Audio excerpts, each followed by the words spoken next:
And both you and I shouldn't be too shy by letting go for once. Come and be free with me. Look at that sunset. Not a bad view for being in a truck stop. What'd you call it? A what? Sunset. A Bertha cat what? She's busy looking at sunsets. I'm going to get ice cream. Bring me back some chocolate. Oh, here we are in Sidney, Montana. Finally showed up for the sugar beet harvest. And the weather up in this part of the country has been crazy. We were supposed to be here for pre-pile, which is where they get a jump on the harvest, and 4 inches of rain in 3 days meant that got canceled. And then now today it was 90 some odd degrees. It's still 89 degrees inside the trailer. And we can't check into the RV park that we're staying at for 2 more days. And yeah, we could suck it up and go pay for 2 nights and stay there. But no, we don't want to do that. So we decided to boondock for a couple of days. Came here to the Flying J in Sidney, dropped the trailer, went and checked out a couple of sites that we found along the Yellowstone River and determined there was no way we were getting the rig in there. One of the sites only allowed day use anyways. So we came back and talked to the nice folks here at Flying J, and they told us that we can go ahead and spend 2 nights here in their lot. We found a nice spot way in the back 40, way in the back corner. And so this will do until Tuesday, till we can check into our RV park. So we've got truck stop boondocking adventures for the next 2 days. I am a little worried. We've only been here a couple of hours and already the spiders are having their way with our rig. Thing's going to be covered by the time we leave. So here's our spot. This is the back fence. You can see there's another rig there, and we've got some semis staying the night. And there's another RV way down at the other end of the lot. You can see there's plenty of parking for the trucks. And there's the truck stop way back there behind them. This place is pretty big.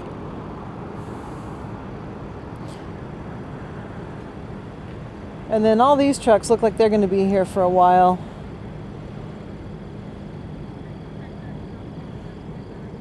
And then here we are. So we unhooked Grace and parked her next to the trailer just so we could put the slides out and not worry about somebody backing in the middle of the night and hitting them. And normally for boondocking in a parking lot we wouldn't do this, but since we are going to be here for 2 nights, and since the truck stop staff were so gracious to not only let us do this but really help us out and give us some helpful suggestions on where to park, we're all set. They also have an RV dump station with potable water, and it's completely free to use, which is really nice. So we took advantage of that when we first got here, and we're all set. Why is she looking at me every time she talks? I want ice cream. All right. I don't want you looking at me every time you talk. Okay, you know what I'm talking about? Go get some ice cream. All right, I better go get my shoes on. We're on our way to get ice cream. I wanted to show you this thing in the parking lot, though. This thing is massive.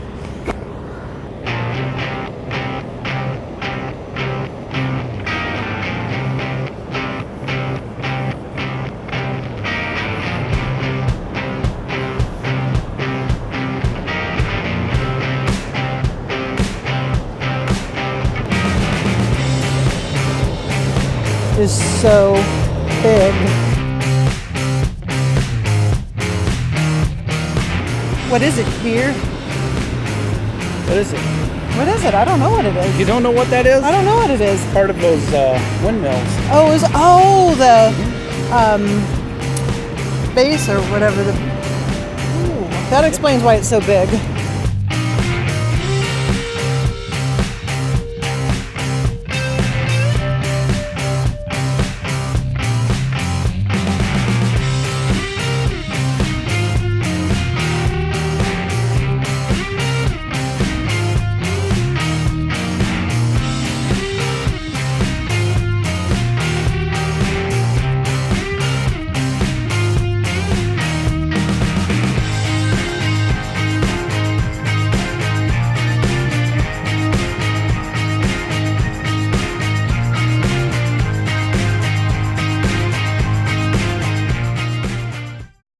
So it turns out we only had to stay at the truck stop for one night. We came down to the RV park today and ran into the lady that manages it. Her name's Candy. She's awesome. So sweet. And she helped us a lot last year when we were staying here. And so she told us to go grab the trailer and come on in, even though we're a day early. And then we've got Grace parked right there by the trash dumpsters. That's where she stayed last year. We were parked a lot further away last year, though. We had to hike out a bit in the morning in the dark to get to her. And then there we are, tucked in right there. Backs up to the highway, but that's all right. It gets quiet at night. You can hear the cows bawling a little bit, but I like that. 50 amp full hookup and cable TV, so you can't beat that. They take good care of us while we're here working the beet harvest.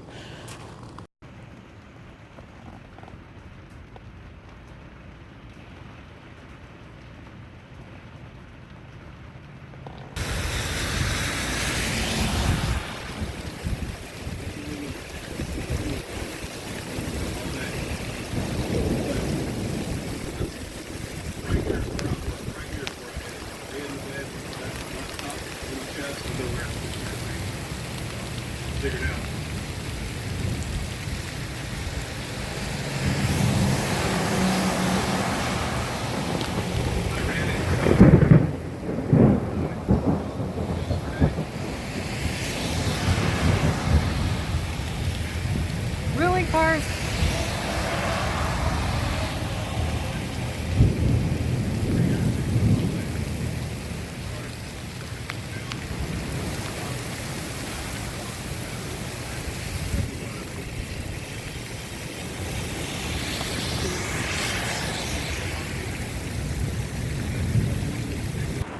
Well, they said it was going to rain tonight. Yeah, I just went out and got my floaties. Are you talking to me? Yes. Your lips were moving while I was moving. I said, wow. Oh! As in, wow, what a storm. So anyway, I just went out and put the floaties on the tires and up underneath the front. It's a good thing I did because we're floating right now. Do we have floaties for the dog? No, she ain't going outside tonight. I don't think she's allowed out. No, you're going to run around with a cup and a bag inside. Great. If only we could teach her to use the toilet. I heard you could. She's not that limber. I'll be listening at 10, at 10 o'clock. They sound the tornado siren once to warn the whole town that it's curfew. I'll be listening tonight to make sure they don't sound it more than one time. Yeah. This thing rolled in here and it's got the whole front end just... This is crazy. The parking lot looks like a lake. It does. You could boat. It has only been going for maybe, 23 minutes? Yeah, if that. Yeah, I mean, they said it was going to rain and that we'd have a thunderstorm. They didn't say it was going to be a torrential downpour. So I think I saw somebody loading animals 2x2 into a boat out there. You're funny. Yeah, this is going to put a damper on everything else. They've already pushed the sugar beets a week. Yeah.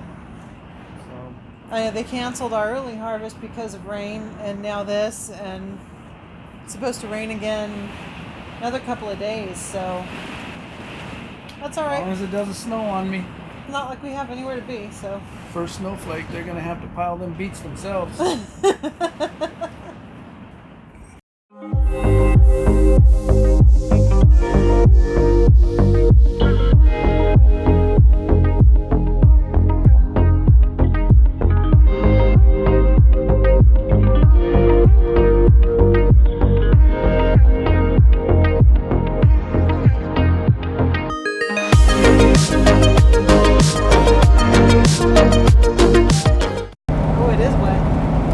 Heading out to do our field orientation and get all of our PPE, all of our personal protection equipment, which will probably consist of hard hat, vest, gloves, a lock so we can lock out everything. We're running a little bit behind because of Mother Nature's sprinkler. Forgot to go out and turn it off. Right. And we have 8 days of snow and rain in the forecast. We may never get these beets out of the ground. I don't know. Better hurry up, because winter's coming and my foot's getting itchy for the sand. Right. It snows too much. We'll be heading south. Which we're doing just as soon as we're done here anyways, but we're ready to get this show on the road. We've been sitting around twiddling our thumbs for over a week, and so at least we're really excited about orientation today, site orientation, because at least something's happening. So we've got this stretch of road, 16 miles each way to get down to the site. We drive it in the dark in the morning, and we drive it in the dark at night. We'll see how it goes this year. There's a lot of animal life around here, and last year we were going to rename Grace. We're going to start calling her Killer.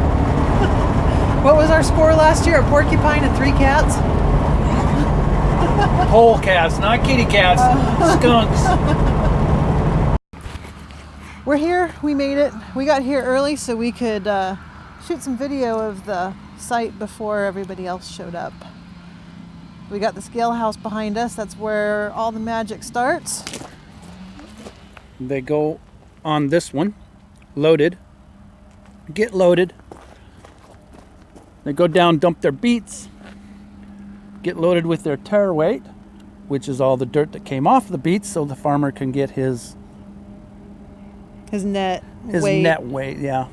And then they come back and they weigh themselves dry, or what they have on there for tare weight. So we'll try and get you as good a look at the whole process as we can while we're here. All the ups and downs and ins and outs, and really try and give you a good feel for what this is all like, because I know there's a lot of questions, and there's a lot of people that are kind of scared to try this, and it's not that bad. It's not bad. It's just standing all day. And it's 12 hours of standing. Yeah, and it's during a colder part of the year, so you're outside exposed to the elements for 12 hours a day. And I mean, you layer up. Yeah, right now it's 58, 59, and there's a breeze blowing. Now, if all you people are into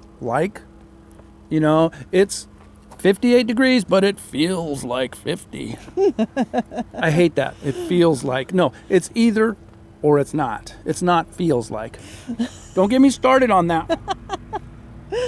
And when we get into harvest, we will have mornings when we leave to come down here that it will be 26 or 28 degrees and warm up to about 38 or 40. And those are the mornings you just bundle up really well. Yep. Start being like an onion. Start peeling yourself. Right? And then towards the end of the day, when the sun starts going down, you put it all back on again. And I said peeling, not feeling. He's so wrong.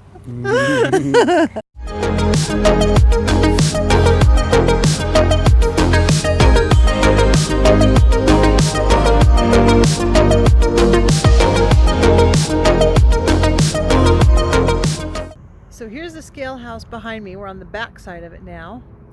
And then once the trucks come in,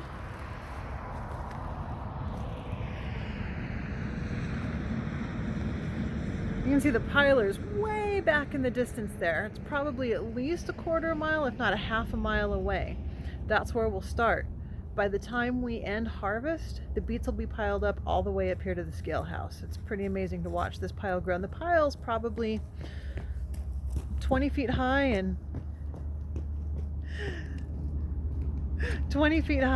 80 feet wide, and it'll reach all the way back here, and there'll be 3 of them, 1 for each piler. You'll be amazed at how fast the stack of beets builds up. That gate right there lays down. The trucks drive over, and they park right on top of this thing. And then this gate right here will go up, and it'll make something like this, and they'll back up against it, and they'll go ahead and raise their bed when you tell them. And this belt, the beets will drop on this belt, go over, up, drop down, and then go up this belt right here,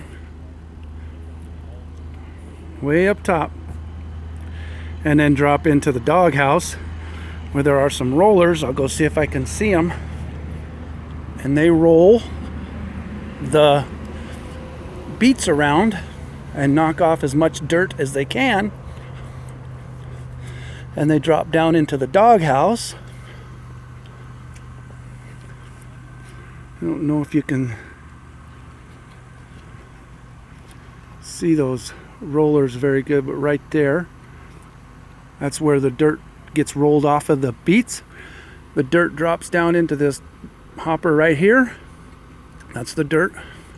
The beets come off and they run up to this, run on this thing right here, which is about 18 feet in the air.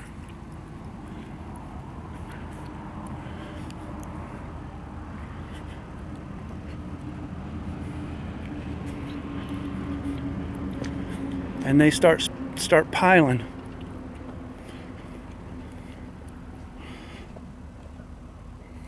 They'll keep it at this height, and it'll swing back and forth. Back and forth. Like I said, we'll show you how big the pile gets. But this thing, beets come off of this end. And then this right here, when the beets go across that belt up there, like I told you, they were beating off the dirt. The dirt falls down in that hopper. The truck empties, gets all of his beets off, pulls out, comes up this way, and then backs underneath this right here. And when all the dirt gets thrown off of the beets, then you push a button, and all the dirt falls back into the truck, and he takes off, and that's it. This little trailer right here is where we put the samples. If you we'll explain the sampling, later, but if they want to sample, this arm right here, it'll fall down right in front of this, and it'll fill that little bucket right there. It'll fill it up, and then it goes up in the air. The beets fall out down to this chute, and you have your bag under there, and the beets fall into that, just like that. You get your beets done, you tie them up, and the sample bags go here, and those go back to the sugar plant, and that's where they do all their sugar content. These things are ran off of electrical. Is that the right word? Electric? They are electric. And it's a vicious cycle. Back and forth. Back and forth. He just said you put all... Oh. And that's where you stand to run the piler. Right there. And they only move 3 feet at a time. When you get your pile up there and you can't stack any more beets, you get off. Those wheels drop down. These right here pick up off the ground, and it moves forward 3 feet, and you start piling again.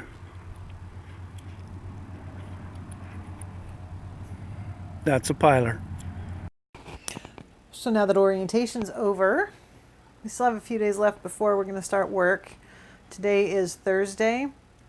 The earliest we're going to start is Monday, but we have a 100% chance of rain on Saturday and a 90% chance on Sunday and a 40% chance on Monday. So my guess is we probably won't work until Tuesday or Wednesday or Thursday or next Saturday or something like that. It's going to be a while.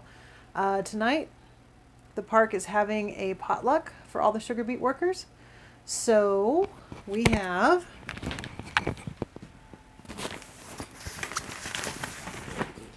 our insulated bag with our cold beverages in it. And right there on the stove, I made a pan of tater tot casserole to take. I just got done heating it up, so I'll make sure I get my oven mitts to carry that over. We're going to go have some food. We'll see y'all later. Thank you all so much for watching. If you enjoyed this video, please give us a thumbs up, leave us a comment in the section below, and don't forget to hit that subscribe button. Join us next time as we dig into the nuts and bolts of the sugar beet harvest as it finally gets into full swing. Thank you all so much, and we'll see you next time. Bye-bye.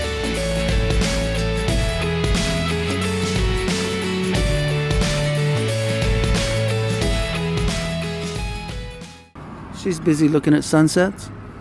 I'm going to get ice cream. Bring me back some chocolate. Later, bitches.